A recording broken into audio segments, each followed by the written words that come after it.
টাকা হোক কথা হোক, গিবত সবলখড়ির ক্ষতিকর প্রভাবগুলো যদি জানতেন, কেন গিবত করা কেন হারাম করেছেন, সবলখড়ি করা কেন হারাম করেছেন।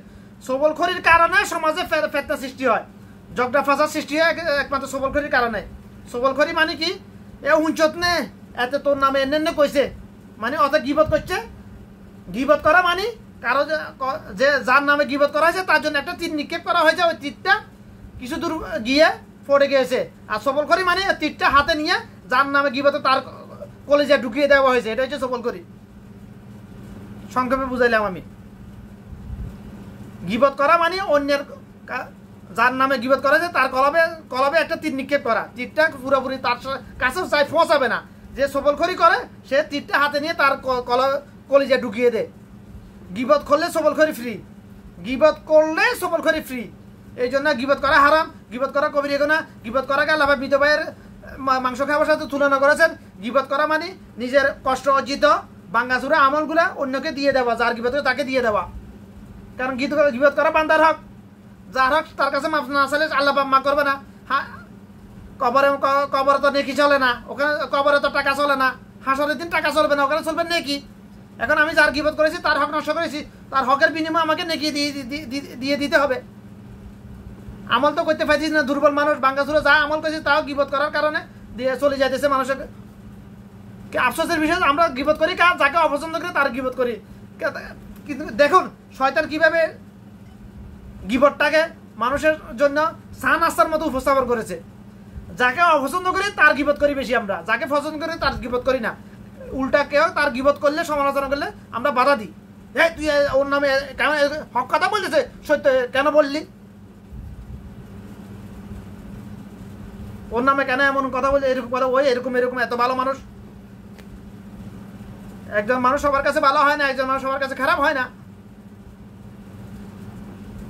যাকে আমরা অপছন্দ করি তার গিবত করে তাকে জান্নাতের দিকে ঠেলে দিয়ে আমি নিজে জাহান্নামের দিকে যাইতেছি। কারণ প্রত্যেক অ্যাকশনের রিয়াকশন আছে। আমি যদি একটা জিনিসকে ধাক্কা দিই, ওটা ওটা ওটা রিয়াকশন দিয়ে দেখাবে আমাকে, ওটা রিফ্লেকশন আমার দিয়ে একটু আসবে।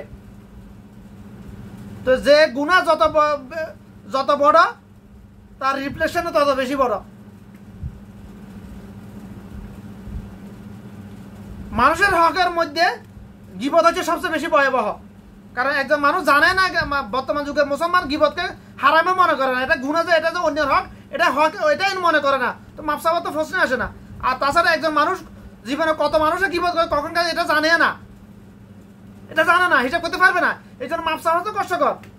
কার গিবত করেছে, যার গিবত আমি যদি জানি কার গিবত করেছে, তাহলে আমি তার কাছে মাপ চাওয়ার একটা অপশন থাকে। আমি তো মানুষ তো জানে না কখন কার জীবনে কত মানুষ গিবত করেছে, কতবার গিবত করেছে, জানে না। জানা তো দূর কথা, এটাকে হারামে মনে করতেছে না, গুনাহ মনে করতেছে না। তো মাপ চাওয়ার তো অপশন নাই, এখানে সুযোগে নাই। আর এই জন্য বর্তমান যুগের না বেশিরভাগ মানুষ জাহান্নামে যাবে শুধুমাত্র গিবত করার কারণে।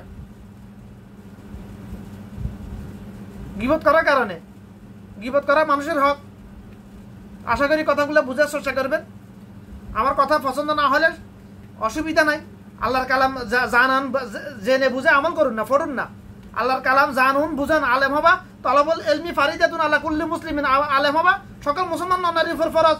এটা শুধু ধর্ম ব্যবসায়ীদের জন্য নয়, এটা তো ধর্ম ব্যবসায়ীদের একটা পলিটিক্স। সবাই আলেম হলে আমরা ধর্ম ব্যবসা করবো কিভাবে, আমরা তাবিজ বেশি পানি ফরা দিয়ে খাবো কিভাবে, পয়সা কিভাবে উপার্জন করবো, ওদের একটা পলিটিক্স। সাধারণ পাবলিক যেন আলেম না হয়, এটা তো ওদের চাইল। এটা শত শত বছর আগে থেকে শিক্ষা ব্যবস্থা এভাবে চালাইতেছে ওরা।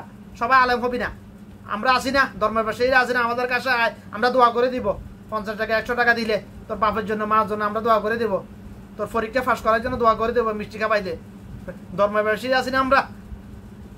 আল্লাহ আমাদেরকে ধর্ম লিজ দিয়েছে না, ধর্ম ব্যবসা লিজ দিয়েছে তো আমাদেরকে। আমরা আসি, তোদের দরকার নাই, তোরা সবাই আলেম হলে কেন হবে। ওদের পলিটিক্স হচ্ছে এটাই। কারণ বেশিরভাগ ধর্ম ব্যবসায়ী বাংলাদেশে যারা ওয়াজ মাহফিলে, ওয়াজের মাঠে ওয়াজ মাহফিল করে, ঘরের কোনায় বসে ওয়াজ করুক, কিংবা মাঠে মঞ্চে বসে ওয়াজ করুক, এগুলো সবগুলো ধর্ম ব্যবসায়ী, এগুলো সবই ধর্ম ব্যবসা। ওয়াজ করে, মঞ্চ তৈরি করে ওয়াজ করে যদি দিন ফজর কায়েম হয়ে যেত, তাহলে রাসূলুল্লাহ সাল্লাল্লাহু আলাইহি ওয়াসাল্লামের সাথে বড় কোনো আলেম পৃথিবীতে আছে? হ্যাঁ, তাহলে রাসূল সাল্লাল্লাহু আলাইহি ওয়াসাল্লাম কেন এতগুলো যুদ্ধ করেছেন? যুদ্ধ করা তো প্রয়োজন ছিল না। কারণ মক্কার সকল আদম সন্তান, আরবের সকল আদম সন্তান রাসূল সাল্লাল্লাহু আলাইহি ওয়াসাল্লামের কথা জন্মসূত্রে বুঝতেন। রাসূল সাল্লাল্লাহু আলাইহি ওয়াসাল্লামের কথা বোঝার জন্য, অর্থাৎ আল্লাহর কালাম জানা বোঝার জন্য তাদের মাদ্রাসা পড়া জরুরি না। তারা জন্মসূত্রে বুঝে এগুলা আল্লাহর কালাম। কেউ মানতেছে কেউ মানতেছে না, ওটা হচ্ছে অন্য হিসাব। তো আমরা জানতেছি না, বুঝতেছি না, এই জন্য মানতে পারতেছি না।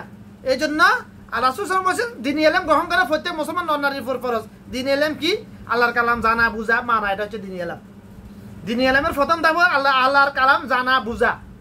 আপনি নিজেকে, আচ্ছা আপনি যদি না জানেন অসুবিধা, বাংলা অনুবাদ তাফসির বা তাফসিরে কোরআন, শব্দার্থে কোরআন, শত শত কোরআন মাজিদ আছে বাংলাদেশে,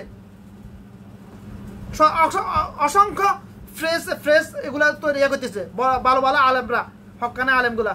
তা যদি সন্দেহ থাকে এটা অনুবাদটা সঠিক না, 3টা কোরআন মাজিদ কিনুন আপনি, 3টা শব্দার্থ বাংলা অনুবাদ সহ, তাফসির অনুবাদ বাংলা অনুবাদ সহ কোরআন মাজিদ 3টা কিনতে সর্বোচ্চ 3,500 টাকা খরচ হবে। দুনিয়াবে শিক্ষা শিক্ষিত হওয়ার জন্য তো কত লক্ষ টাকা খরচ করলেন। আল্লাহর কালাম জানা বোঝার জন্য টাকা 3,000 5,000 টাকা খরচ করতে পারবেন না? তাহলে আপনার সাথে অদম আর কে হইতে পারে? বলে তুমি কি কিনেছো? আমি কিনেছি। তা ওখানে